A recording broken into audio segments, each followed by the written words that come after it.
On commence cette édition avec une actualité sortie, puisque vous étiez nombreux hier à répondre à notre question du jour. Celle-ci était « Pensez-vous que la région propose de nombreux programmes pour divertir les familles durant les vacances d'hiver ?»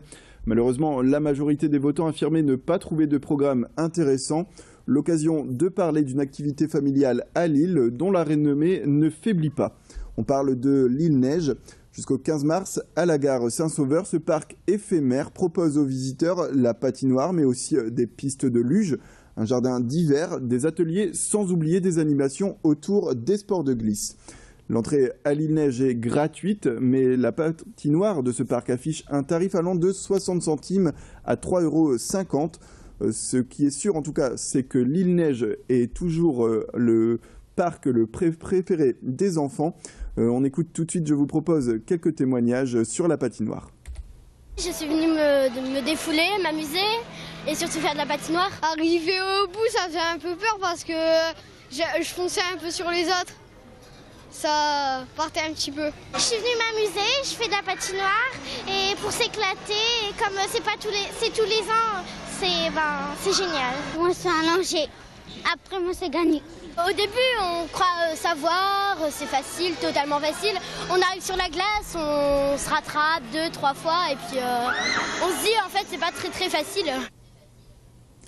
Et après la sortie La Culture avec cette exposition intitulée Invasion, à voir jusqu'au 22 mars à la Maison de la Photographie. Un événement qui propose de découvrir le travail de Charles Pétillon qui entreprend une étude sur le monde. Cet autodidacte travaille sur l'image surréaliste et à découvrir dans les clichés des ballons blancs réunis le plus souvent en grappe. Comme le titre de l'exposition l'annonce, ces ballons forment une invasion débordant des maisons en nuée. Ils colonisent ainsi les lieux. L'objectif est de développer une réflexion sur notre monde. Notre journaliste Thibaut Paquis a pu rencontrer ce photographe qui nous en dit plus sur cette exposition, une grande première à Lille. Ça vient d'abord d'une recherche que j'ai développée pour mon travail de photographe de nature morte, que je fais pour des magazines.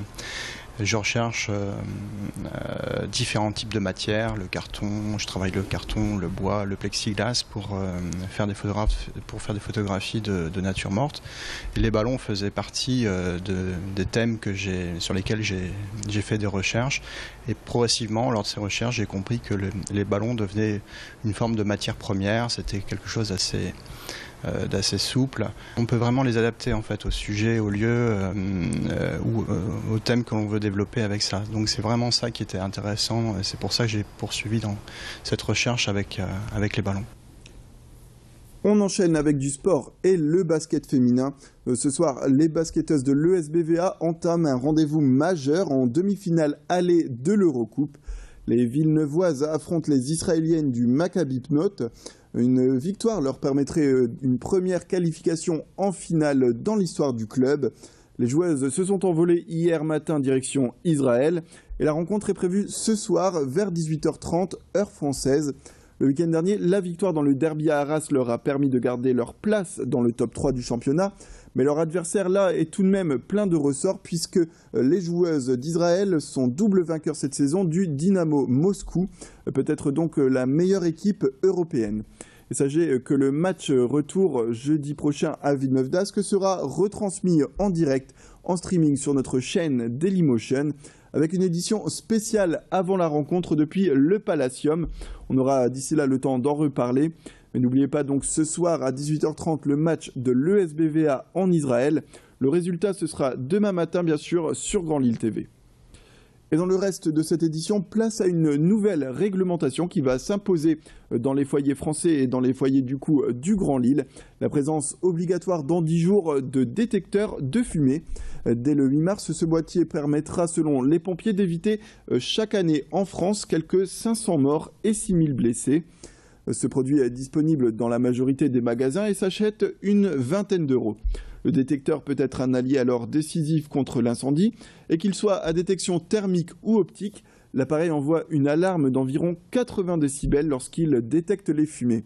On écoute tout de suite, je vous le propose, les explications d'un technicien spécialisé dans l'installation de ces détecteurs de fumée. Il était au micro de notre journaliste Thibaut Paquis. Il y a quand même un minimum de pièces à...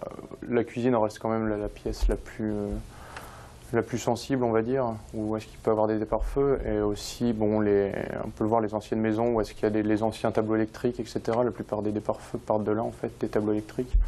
Donc, il vaut mieux, justement, les mettre dans ces pièces-ci. Tout ce qui est couloir, etc., normalement, on n'en met pas. C'est vraiment plus les pièces à vivre. Donc, après, vous n'êtes pas obligé d'en avoir non plus une dizaine chez vous. C'est la fin de cette édition. L'information continue sur Grand Lille TV, mais en attendant, on se retrouve pour la météo suivie de l'infotrafic en temps réel.